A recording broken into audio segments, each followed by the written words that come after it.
Right, so this is, thank you Lottie, this is my recipe for the day, and it is simply chips, but these aren't like any normal chips.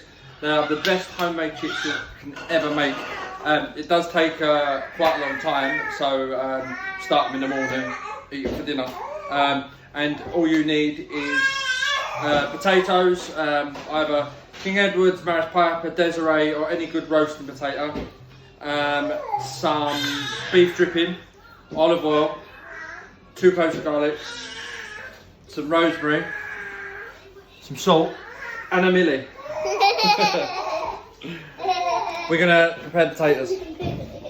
Right, so step 1, really deep pan full of cold water. It's got to be cold. And then a really generous handful of salt. And then we're going to go in with our peeled potatoes whole.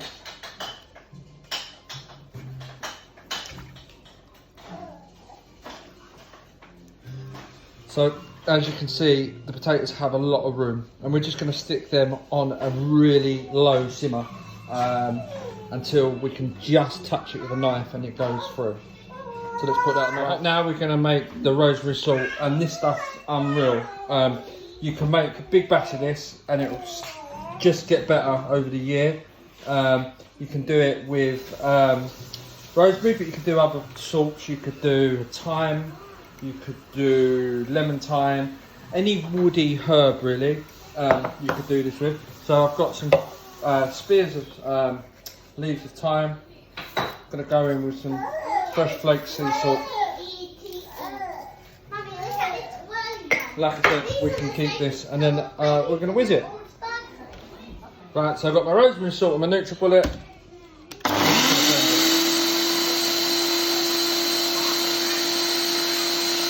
Loud, isn't it? You don't like it. You don't like it? You don't like it? Loud.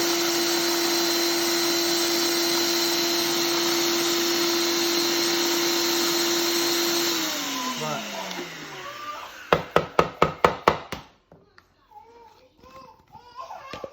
And there you go, there's our rosemary salt.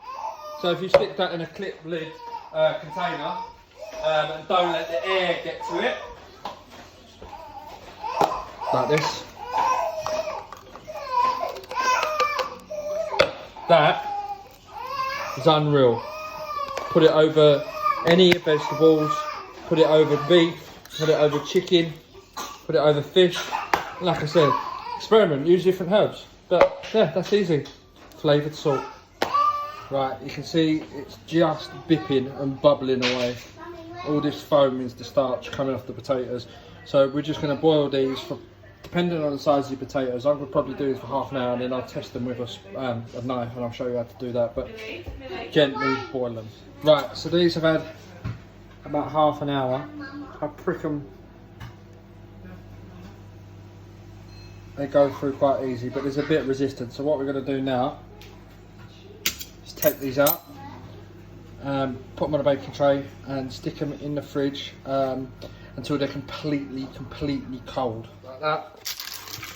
And I'm going to take them, oops, take them to the fridge in the garage. Place them in the fridge. And we're going to leave them until they're absolutely cold. So 2-3 hours, and then we'll cut them and roast them. Right, so our potatoes have been in the fridge for a couple of hours. They've cooled down. We're now going to cut them so they look like chips. So you can do these to any size you want. I like them quite chunky.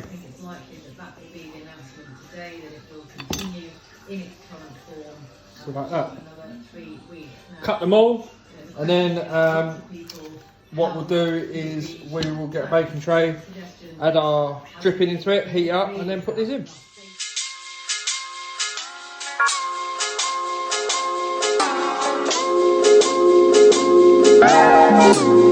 that's all my potatoes cut.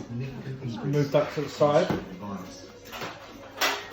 Large baking tray. And substantially increase the number of days. It would undo the progress of the day. Gonna go in with a knob of beef dripping.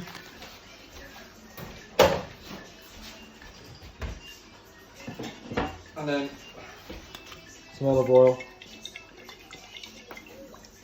And then I'm going to stick that into 180 degrees oven until that oil gets super hot. Right, so my oil is really hot, as you can hear. So I'm just going to add all my chips to it.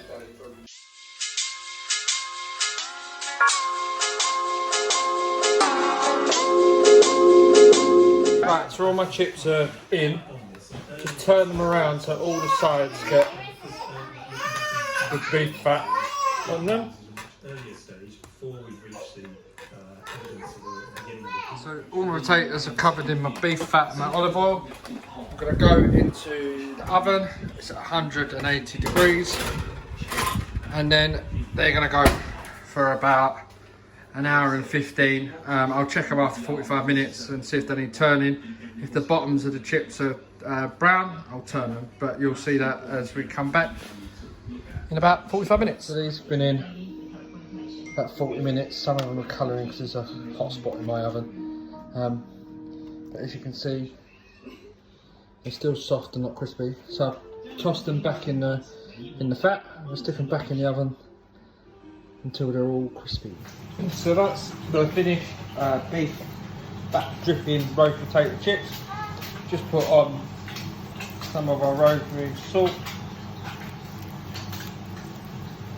and serve it up. Right, let's serve these chips.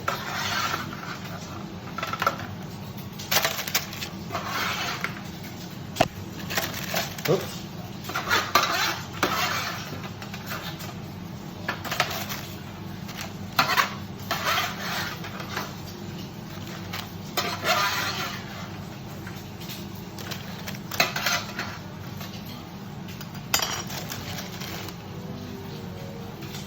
And that is that. Watch this. Crispy and fluffy. Amazing. So that was my beef dripping chips. I hope you enjoyed it. I hope you do cook it. Remember, if you like it, tag me in and go follow me at Chef Ager. Do that to my dad. Cheers, guys.